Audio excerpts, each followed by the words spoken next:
हिंदू सनातन धर्म में मनुष्य की शनिग्रह दशा के दुष्भाव से साढ़े साथी कहा जाता है और इसी से प्रेरित होकर धार्मिक कहानी लिखी गई है। मुझे पाठकों से आशा है कि यह शनि की दृष्टि की कहानी आपको ज़रूर पसंद आएगी।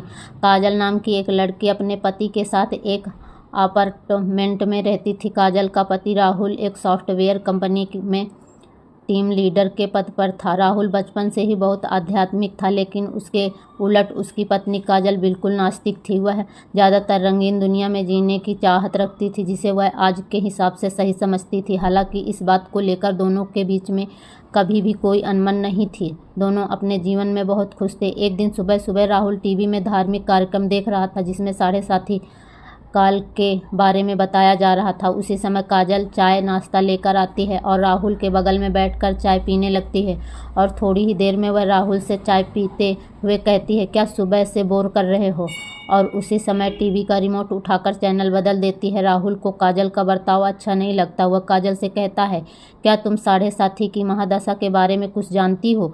जो तुमने उसे बकवास समझ लिया। धर्म की बातें समझने के लिए आस्था लगती है, लेकिन तुम तो बिल्कुल नास्तिक हो। लेकिन तुम्हें किसी और की भावनाओं को तकलीफ देने का हक नहीं है। काजल को राहुल की बात से ग्लानि महसूस होती है और वह राहुल से माफ़ी मांगते हुए वहीं शनि भगवान का कार्यक्रम टीवी में दोबारा से लगा देती है।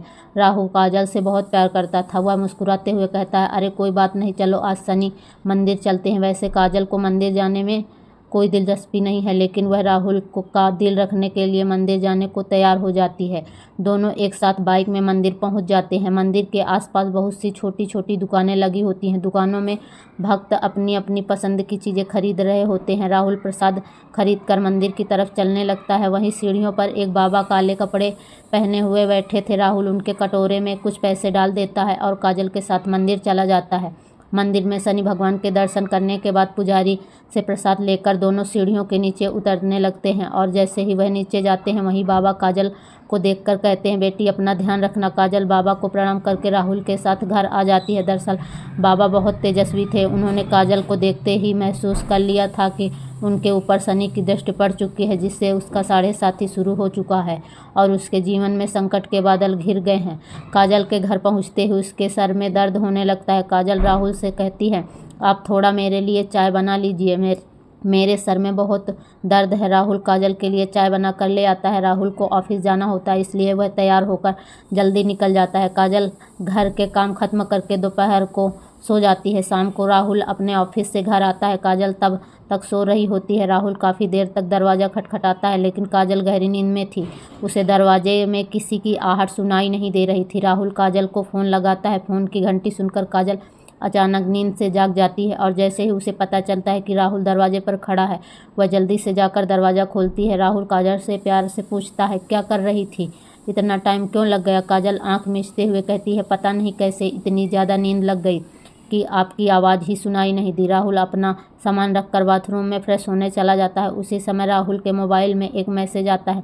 काजल की नज़र अचानक मोबाइल पर पड़ती है। उसमें दिल के निशान के साथ प्यार भरा संदेश दिखाई देता है। मैसेज संदेश देखते ही काजल के रोम रोम में आग लग जाती है, क्योंकि वह अपने पति से बहुत प्यार करती थी और यदि वह बेवफा निकले तो उसे बर्दाश्त नहीं होगा। काजल की आंखों से आंसू निकल आते हैं। उसी समय राहुल बाथरूम से बाहर निकल आता है। काजल तुरंत उसका फ़ोन रख देती है और अपने आप को काबू में करके अपने कमरे में चली जाती है। वह सोच रही थी, अगर राहुल उसे खुद इस मैसेज के बारे में बताएगा तो ठीक है, नहीं तो वह इसके बारे में कभी बात नहीं करेगी और उसकी ज़िंदगी से हट जाएगी। दोनों के प्यार को ग्रहण लग चुका था। साढ़े साथी काल ने काजल को अपनी गिफ्ट में ले लिया था। काजल का स्वभाव बदलने लगा था। वह अपने पति पर शक करने लगती है, जिसके चलते उसके रिश्ते में दरार आ चुकी थी। कुछ दिनों के अंदर दोनों के बीच में झगड़े होने प्रारंभ हो जाते हैं। राहुल काजल को समझाने की बहुत कोशिश करता है, लेकिन काजल के दिमाग में वही मैसेज घूम रहा होता है। वह राहुल की किसी भी बात पर भरोसा नहीं कर पा रही थी। राहुल काजल को खुश करने के लिए उससे कहता, चलो मंदिर चलते हैं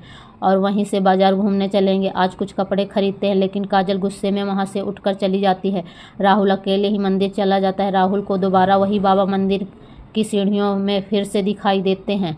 वह राहुल को देखते ही उसे अपने पास बुलाते हैं। राहुल हाथ जोड़कर बाबा के सामने जाकर खड़ा हो जाता है। बाबा कहते हैं, बेटा तुम्हारे जीवन में संकट दिखाई दे रहा है, क्या तुम ठीक हो? राहुल कई दिनों से काजल से परेशान था। वह बाबा के सामने बैठकर अपनी समस्या बताने लगता। हालांकि बाबा काजल के साढ़े साथी योग के बारे में पहले से परिचित थे, इसलिए वह राहुल को काजल के ऊपर आए हुए संकट के बारे में बता देते और कष्ट से मुक्ति के लिए उपाय बताते हुए कहते हैं कि तुम्हारी पत्नी को शनि भगवान की विशेष पूजा करनी होगी, जिसके बाद वह सामान्य स्थिति में आ जाएगी। राहुल भगवान के दर्शन करने के बाद घर पहुँचते ही काजल से कहता है, आज मंदिर में वही बाबा जी मिले थे, उन्होंने बताया कि तुम्हारा साढ़े साथी योग चल रहा है, इसलिए तुम्हारे जीवन में चिंता बनी रहती है। तुम शनि भगवान की पूजा करो, उससे सब ठीक हो जाएगा। काजल अचानक राहुल से कहती, मेरी समस्या की वजह तुम हो।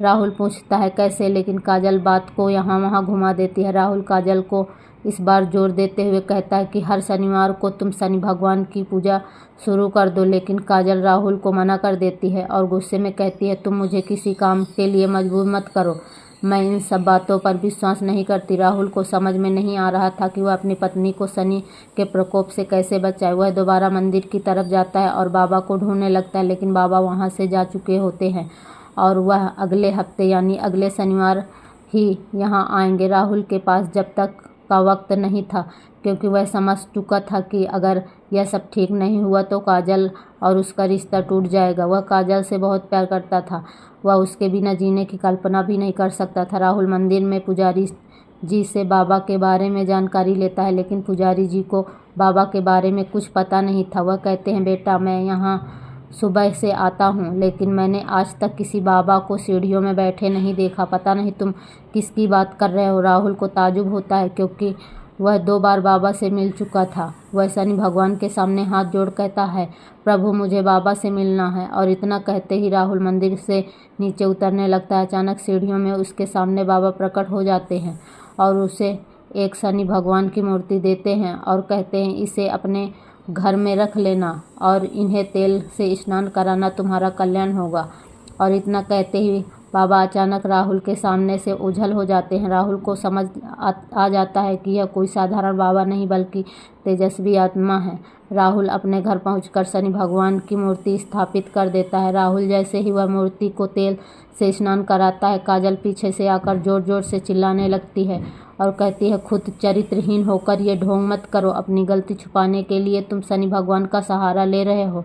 अपने आप को आईने में देखो तो पता चलेगा तुम कितने घटिया इंसान हो। काजल की इतनी अभद्र बातें सुनते ही राहुल के पैरों तले ज़मीन खिसक जाती है। उसने उम्मीद भी नहीं की थी कि काजल उससे कभी इस लहजे में बात करेगी। राहुल शांत स्वभाव का था। वह काजल को शांत करते हुए पूछता है, क्या हुआ काजल, आराम से बात करो। काजल तुरंत उसका मोबाइल लाकर वही मैसेज उसके सामने रख देती है। राहुल काजल से पूछता है, यह क्या है। काजल तुरंत कहती, तुम बताओ यह क्या है और कौन है जिसने तुम्हें यह मैसेज भेजा है। राहुल काजल की बात सुनकर मुस्कुराने लगता है और कहता है, अरे पागल, यह मैसेज उस लड़की ने मुझे नहीं भेजा, बल्कि कंपनी में काम कर रही मेरी टीम के एक लड़के ने उस लड़की को भेजा था और उस लड़की ने मुझसे उसकी शिकायत करने के लिए वह मैसेज मुझे फॉरवर्ड किया है। यह बात सुनते ही काजल का दिमाग शून्य हो जाता है। उसे कुछ समझ नहीं आता। वह ज़मीन पर बेसुध होकर बैठ जाती है। राहुल उसके बगल में बैठकर उसका हाथ पकड़कर पूछता है, क्या तुम इतने दिनों से इस मैसेज की वजह से मुझसे झगड़ा कर रही हो? तुम पागल हो। एक बार मुझसे पूछ तो लिया होता, मैं तुम्हारे अलावा किसी और लड़की के बारे में सोच भी नहीं सकता। काजल जोर जोर से रोने लगती है और राहुल के गले लग जाती है। अनजाने में ही सही, लेकिन शनि भगवान की कृपा से काजल को साढ़े साथी योग से छुटकारा मिल जाता है। दोनों के जीवन में फिर से खुशियाँ का न्योता मिल चुका था। शनि भगवान के विराजमान होते ही दोनों के बीच के झगड़े की वजह समाप्त हो चुकी थी और उनके जीवन में खुशियों ने फिर से दस्तक देना शुरू कर दिया था और दोनों के जीवन के कष्टों की समाप्ति के साथ धर्म की यह कथा समाप्त होती है। जय शनिदेव।